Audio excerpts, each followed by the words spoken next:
Nalubong din ng nakabibinging katahimikan. Sigurado kayo, laki gusto pag-usapan ngayong gabi. Susunod na araw lang. Okay, sige. Salamat sa inyo. Hinayaan mo kaming maubos dahil mas importante sa iyo ang peace process mo.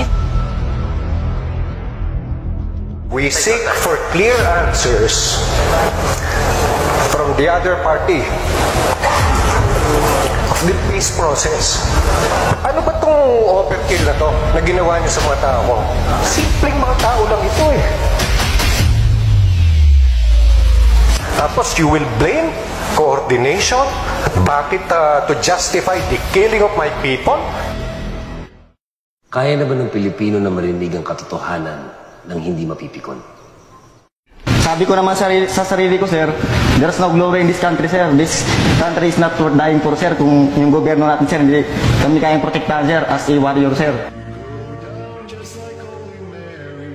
So I'd like to tell the Filipino people, I'm your last card. Ako ang huling barahan ninyo dito sa problema ngayon sa Pilipinas.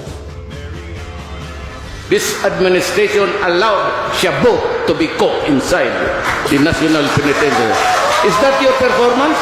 Yan ang Duterte Justice. Wala nang katotohanan. Kung ano lang pumasok sa isip mo, pigit mata, gagawin mo, baka may mamatay pang tao. Kung hindi ka marunong pumatay ng tao at takot kang mamatay, yan ang problema. You cannot be a president.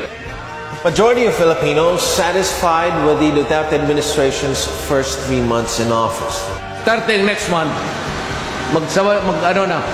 incremental increase na ang sweldo ninyo. Pangako ko, dublado.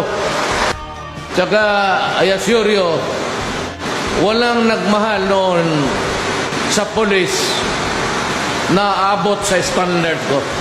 I would like to guarantee all of you that if it is in the performance of your duty sa pagkasundalo mo, wala kayong isipin. I will also protect you. Maganda ang pinakita ninyo sa bayan. And I give you my salute. Sa ating matapang at walang takot na pinuno, lahat po kami ay nagbibigay ng taus-pusong pasasalamat.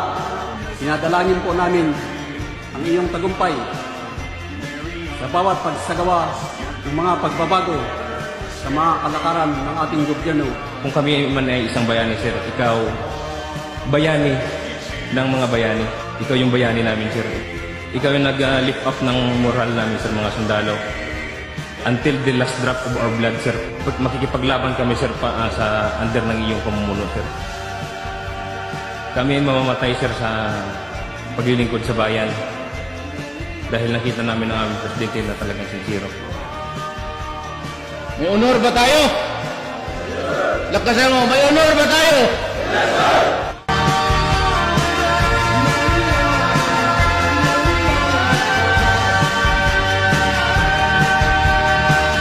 Salamat ha. Daghan kaayong salamat.